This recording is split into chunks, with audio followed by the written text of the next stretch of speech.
This is my 1997 Dodge Viper. I've had it for nearly a year now, and ever since I got it, I've been getting one question more than any other. Can you daily drive a Dodge Viper? Can you drive a Viper every day? Is it possible to commute in a Dodge Viper? And most of all, hey YouTube idiot, can you drive a Viper every day? So today, I've decided to answer that question with a series of tests. And click the link below to go to autotrader.com/oversteer for more of my thoughts about daily driving a Viper, and for a story about whether you can daily drive a few other affordable exotics. One of the most important questions you'll have for a car you want to drive every day is whether it can carry all of your stuff. So today I've gone to Home Depot and I've bought a bunch of stuff. And now I'm going to fit it in the Viper. We'll start with paper towels. This thing, duct, I don't know what this is. This little worm-looking dryer connection thing.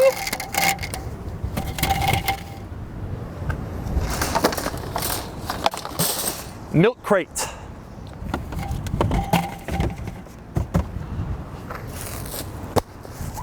Bubble wrap.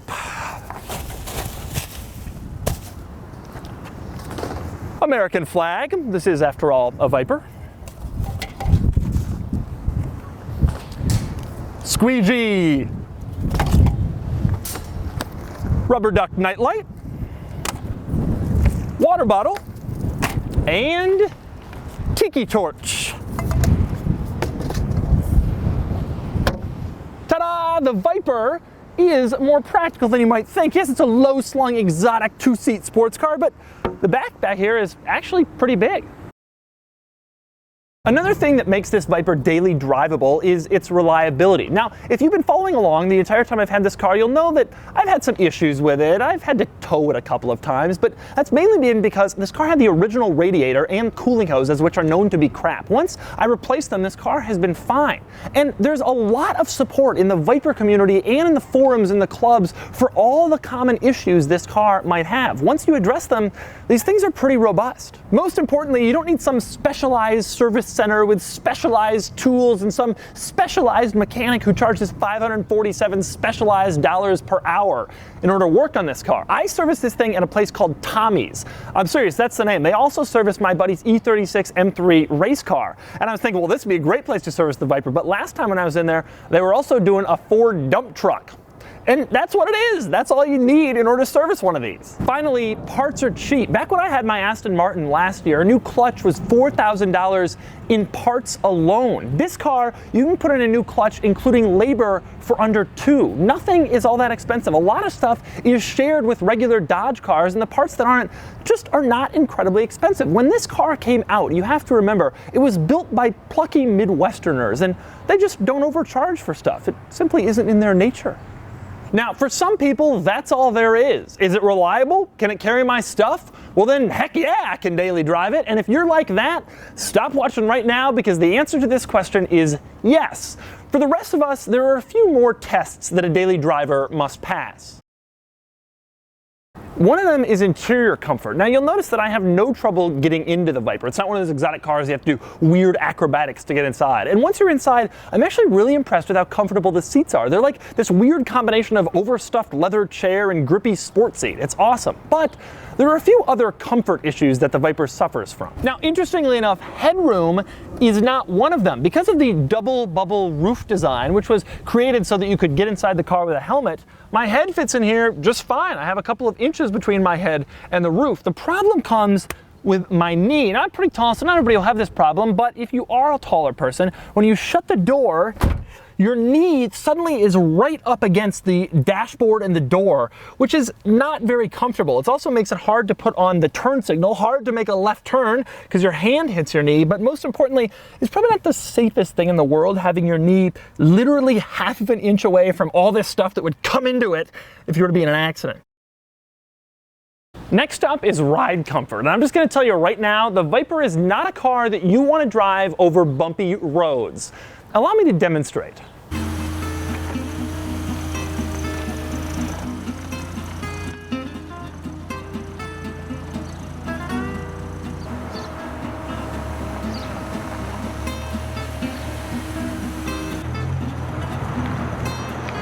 You think that looked bad from the outside? Here's what it felt like on the inside.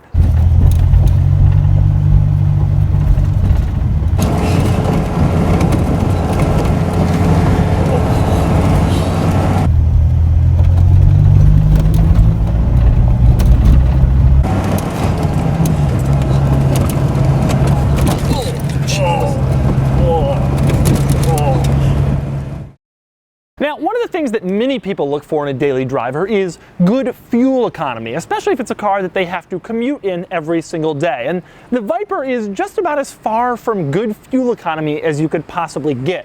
Now, a few months ago, I did a video where I drove the Viper around the city to see what its normal fuel economy would be, and then I took it on the highway and hypermiled it to see the results under optimal conditions. In case you haven't seen that video, here's a little refresher.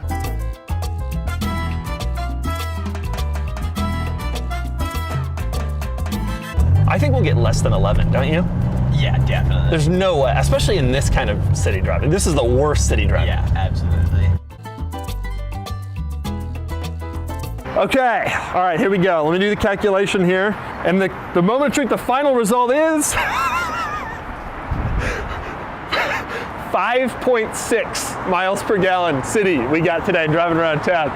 5.6. Now, I'm going to take it on the highway for a couple of hours and I'm going to hypermile it to see what kind of gas mileage it could get under the best possible circumstances. Oh man, we're above 1500 RPM. That is not where I want to live. Everybody's staring at us. They're like, why is this guy in this Viper going 47 miles an hour? Well, I'll tell you why. Because I'm getting 30 miles per gallon. And the number is, 18.7. That's as good as it's gonna get. I can't do any better than that, 18.7. Here are some numbers that will absolutely shock you. The Dodge Viper has more ground clearance than the Honda Odyssey. I'm serious, I'm not making this up, I'm not exaggerating. Look it up yourself if you want. A Honda Odyssey has 4.5 inches of ground clearance and the Dodge Viper has 5 inches, which would be great for this car's practicality, except that ground clearance doesn't really tell the whole story. You see, more important for driving around every day than ground clearance is approach angle, and the approach angle in this Viper is really not so good on account of the fact that it has this giant front lip that sticks way out. Like the whole car has been having collagen injections. All right, we gonna make it? We gonna make it? Yeah, yes! Okay, so my Viper made it over that, but if you go underneath and look around under the bumper, you'll find that there have been some times in the past where my Viper wasn't quite so lucky, which is not fun if you're driving it every day. Now, some of you live in areas where the weather isn't so good some of the time, like, for example, Chicago. And some of you live in areas where the weather is so horrifically bad that you don't want to go outside for about 11 months of the year. Now, I'm not going to name any names because I don't want to make anybody mad, but I'm talking about Buffalo. Now, if you live up there, the Viper might not be the car for you, as I demonstrated in an earlier video. Okay, our first performance test is going to be flat out acceleration. I'm going to slam on the gas pedal and just see how the Viper handles.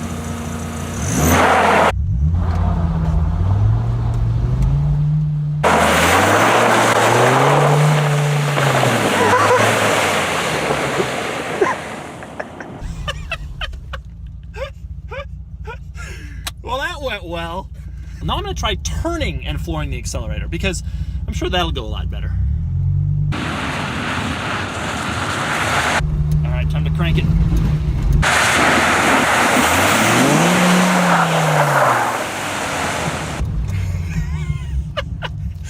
Yeah, it doesn't have a lot of traction in these conditions.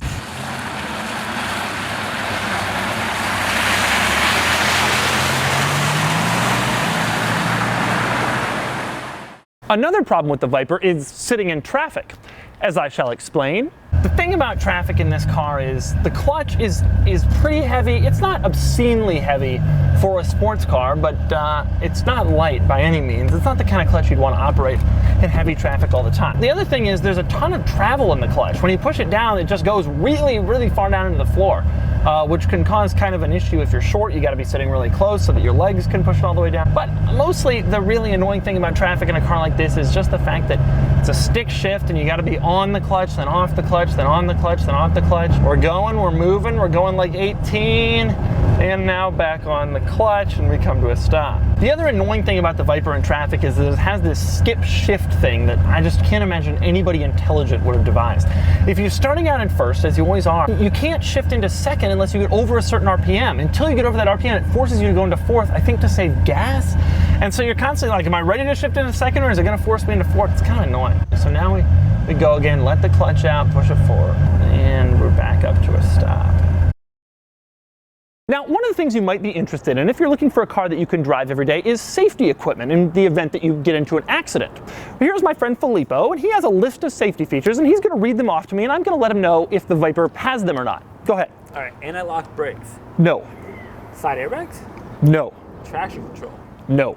Stability control? No. What about forward collision warning? No. Parking sensors? No. Backup camera? No. Blind spot monitoring? No. Does it have any safety features at all? It has doors. And so, following this highly scientific test, let it be decreed that you cannot drive a Dodge Viper every single day. Of course, really, it all kind of depends on your circumstances. If you're living in upstate New York and you're looking for a car to drive year-round to your job at the paper towel factory, 47 miles one way, this isn't it. But if you live in Arizona where the roads are wide and the weather is warm and you don't have a commute, you work from home like me, you wake up and your first thought every morning is whether you're going to put pants on that day, then yes, you could probably daily drive a Viper, as long as your driveway isn't too steep and you're not too tall and the roads around where you live aren't that rough and you don't mind paying a lot of money for fuel bills, and maybe if you wear a helmet and also shoulder pads.